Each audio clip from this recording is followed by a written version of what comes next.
നോക്കു മോനെ, ആരുടെയും കുബുദ്ധിക്ക് മുന്നിൽ ഇങ്ങനെ തോറ്റു തലകുനിച്ചു നിന്ന് ജീവിതം അടിയർ വയ്ക്കേണ്ടവനല്ല നീ. നീ ഗൗതം ഗോപിനാഥ. തോറ്റു കൊടുക്കേണ്ടവനല്ല, ഏത് പ്രതിസന്ധിയിലും ജയിച്ചു കയറേണ്ടവനാ. നിന്നെ കൊണ്ട് പറ്റും മോനെ നിധിയെ പുറത്തിറക്കാൻ. നീ ശ്രമിക്കും മോനെ, തെളിവുകൾ ഉണ്ടാക്ക്. നിധി നിരപരാധിയാണെന്ന് കോടതിക്ക് മുമ്പിൽ തെളിയിക്കും നീ. നിന്റെ ജീവിതത്തിന് മുന്നിൽ വെല്ലുവിളിയായി നിൽക്കുന്നവരെ ജീവിച്ച് കാണിച്ചു കൊടുക്കണം. എന്താ നിനക്ക് അതിനാവില്ലേ? ഇനി എന്നെ കൊണ്ട് ഒന്നിനാവുമെന്ന് തോന്നുന്നില്ല.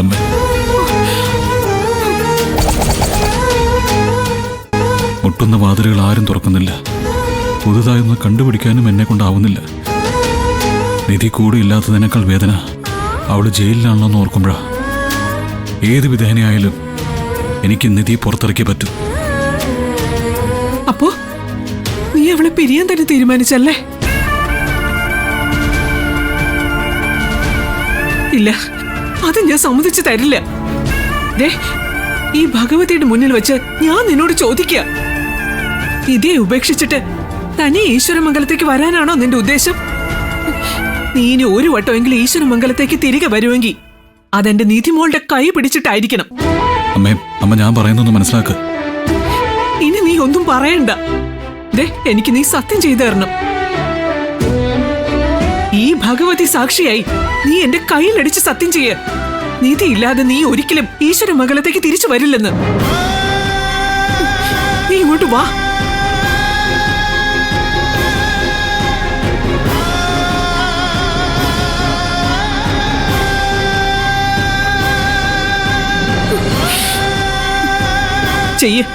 സത്യം ചെയ്യ. നിധിയെ ഉപേക്ഷിക്കില്ലെന്നും അവളില്ലാതെ ഈശ്വരമംഗലത്തേക്ക് തിരികെ വരില്ലെന്നും സത്യം ചെയ്തതാ നീ. നിന്റെ മുമ്പിൽ യാചിക്കുകയാണ് ഈ അമ്മ. ദയവ് ചെയ്ത് നീ സത്യം ചെയ്യ. ദൈവം സാക്ഷിയായി അവളെ ഉപേക്ഷിക്കില്ലെന്ന് ഉറപ്പതായി എനിക്ക്. നിന്നെ പെറ്റവള് ഞാൻ അല്ലെങ്കിലും നിന്നെ പോറ്റിയവളല്ല ഞാൻ. ഈ അമ്മയെ ശ്രീകോവിലിന് മുന്നിൽ വെച്ച് നീ കരയിക്കുവാണോ? എന്റെ മോനാണ് നീ എങ്കിൽ സത്യം ചെയ്തു താ.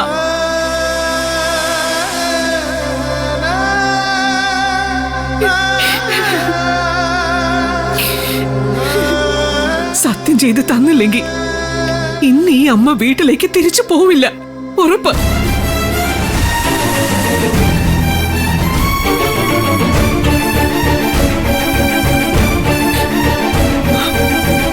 നിധിയെ ഉപേക്ഷിക്കാനായി ഞാൻ ഒരിക്കലും ഈശ്വരമംഗലത്തേക്ക് വരില്ല. നിധി എനിക്ക് ജയിലിൽ നിന്ന് ഇറക്കിയേ പറ്റൂ. അതിനുവേണ്ടി ഞാൻ എന്തും ചെയ്യും. അമ്മ എന്നോട് ക്ഷമിക്കണം.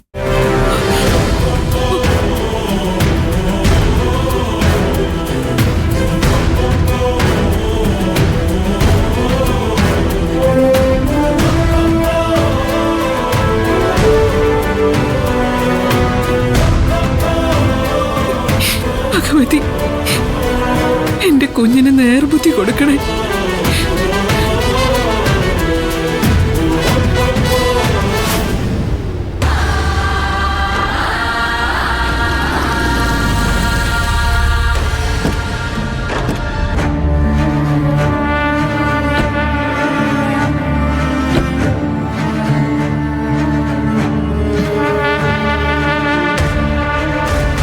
ആന്റി, എന്താ എനിക്കെ കൊണ്ട് വിശ്വസിക്കാൻ പറ്റുന്നില്ല. ഇത്ര വേഗം ഗൗതമിന്റെ മനസ്സ് മാറുമോ?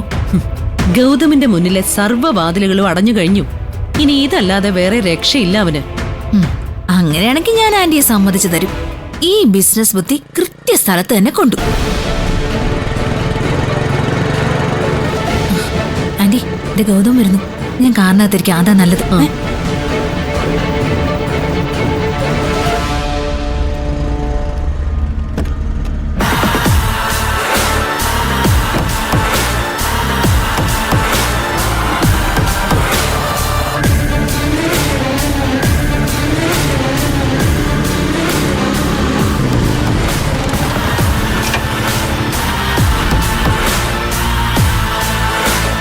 ഇനി എന്റെ നിഴൽ വെട്ടത്ത് പോലും വരില്ല എന്ന് പറഞ്ഞു പോയ ആള് പെട്ടെന്നൊന്ന് കാണണമെന്ന് പറഞ്ഞതിന്റെ കാരണം മനസ്സിലായില്ല. മടിക്കണ്ട, എന്നോടല്ലേ പറയുന്നത്, എന്തായാലും തുറന്നു പറയ. അത് പിന്നെ എന്താ ഗൗതം, നിന്റെ അമ്മയല്ലേ ഞാൻ, എന്നോട് നിനക്ക് എന്ത് വേണേലും പറയാം. അത് വേറൊന്നുമല്ല. അമ്മ പറഞ്ഞതിനെ കുറിച്ച് ഞാൻ കാര്യമായിട്ട് ആലോചിച്ചു.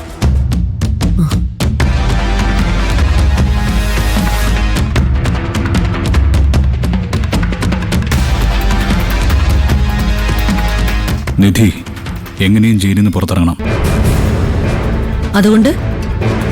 അതുകൊണ്ട് ഞാൻ നിധിയെ പിരിയാൻ തീരുമാനിച്ചു.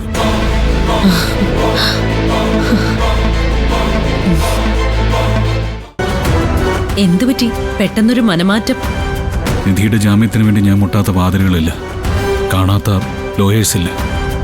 ഒരാൾ പോലും പോസിറ്റീവായ ഒരു മറുപടി പറഞ്ഞില്ല. വേറെ വഴിയില്ല എനിക്ക്. എന്റെ ഭാര്യയായി വന്ന നിധി ഒന്നും ആഗ്രഹിച്ചിട്ടില്ല. സമ്പത്തും ആഡംബരവും ഒന്നും അവളെ ഭ്രമിപ്പിച്ചിട്ടുമില്ല. ആ സ്നേഹം എനിക്കിപ്പോഴും അവളോടുണ്ട്. പക്ഷെ ഇപ്പം ആലോചിച്ച് നോക്കുമ്പോൾ എനിക്ക് പേടി തോന്നുന്നു. നിധിയോടുള്ള സ്നേഹം കാരണം അവളെ പിരിയില്ലെന്ന് എനിക്കിപ്പോൾ വേണമെങ്കിൽ തീരുമാനിക്കാം.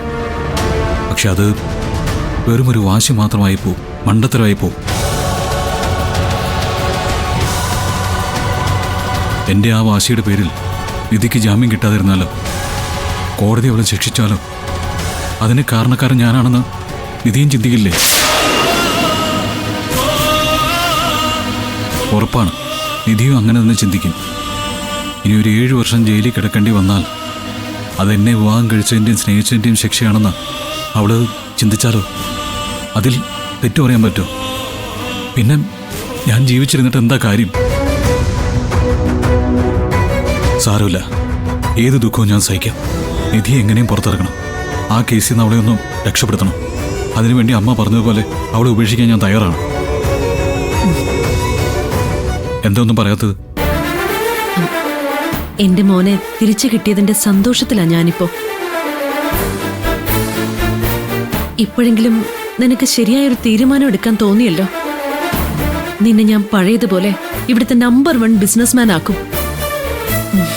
എന്റെ മോനാ നീ.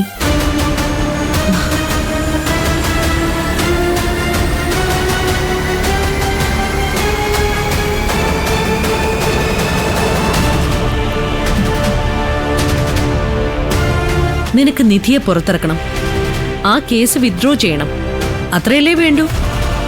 ഞാൻ ചെയ്യും, ഞാനത് ചെയ്തിരിക്കും. ഇനി ഒട്ടും വൈകിപ്പിക്കണ്ട. നമുക്ക് ഏതെങ്കിലും ഒരു അഡ്വക്കേറ്റിനെ പോയി കാണാം. അമ്മ പറ, ആരെ കാണേണ്ടത്? നിധിക്ക് ജാമ്യാപേക്ഷ വെക്കണം, കേസ് പിൻവലിക്കണം. അതിനൊന്നും ഒരു പ്രശ്നവുമില്ല, ഞാൻ ശിവാനിയെ കൊണ്ട് ചെയ്യിപ്പിച്ചോളാം. പക്ഷേ അതിനു മുൻപേ ഒരു കാര്യം ചെയ്യണം. നമുക്ക് ഫാമിലി കോർട്ടിലെ ഏതെങ്കിലും ഒരു അഡ്വക്കേറ്റിനെ കാണണം. പിന്നെ നീ ഒരു ഡിവോഴ്സ് പേപ്പർ ഒപ്പിട്ട് തരണം. നീയൊന്ന് ഡിവോഴ്സ് പേപ്പറിൽ ഒപ്പിട്ട് തന്നാ മാത്രം മതി. അത് ഞാൻ കൊണ്ടുപോയി നിധിയെ കാണിച്ചോളാം. നിനക്ക് സമ്മതമാണെങ്കിൽ പിന്നെ അവളൊന്നും നോക്കില്ല, അപ്പൊ തന്നെ ഒപ്പിട്ട് തരും. ഒരുപാട് വിഷമമുണ്ട്, പക്ഷേ അമ്മ പറയുന്ന പോലെ ഞാൻ അനുസരിക്കാം.